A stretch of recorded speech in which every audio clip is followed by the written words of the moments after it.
दही भात हा खाण्यासाठी एक अति पौष्टिक आणि थंडगार पदार्थ आहे. तो झटपट तयार होतो आणि पोटाला आराम देतो. उत्तम दही भात बनवण्यासाठी काही सोप्या पण महत्त्वाच्या टिप्स खालीलप्रमाणे. दही भात बनवताना लक्षात ठेवण्यासारख्या टिप्स. भात कसा असावा? दही भातासाठी मऊ शिजलेला भात वापरावा. भात थोडा चिकट झाला तरी चालेल, कारण तो दह्यात व्यवस्थित मिसळतो. गरम भात लगेच दह्यात घालू नका, कारण पूर्णपणे थंड होऊ द्या. गरम भातात दही घातल्यास ते फाटण्याची शक्यता असते आणि चवही बदलू शकते. तुम्ही आदल्या रात्रीचा शिल्लक राहिलेला थंड भातही वापरू शकता. दह्याची निवड.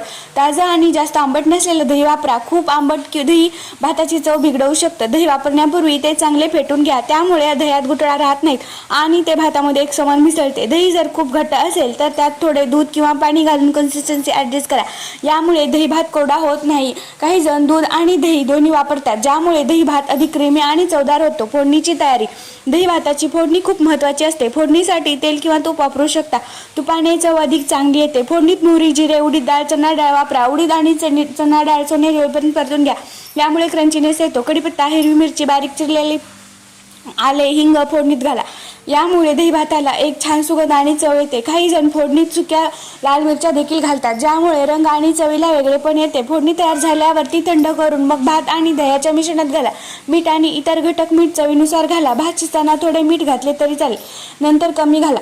दही भाताला अधिक चव येण्यासाठी बारीक चिरलेली कोथिंबीर भरपूर वापरा. तुम्ही यामध्ये डाळिंबाचे दाणे, काकडीचे तुकडे किंवा आंब्याच्या फोडी घालू शकता. यामुळे चव आणि पौष्टिक मूल्य वाढते. मिश्रण आणि सर्व करणे. भात, दही आणि फोडणी व्यवस्थित एकत्र करून चमच्याने किंवा हाताने एकजीव करा.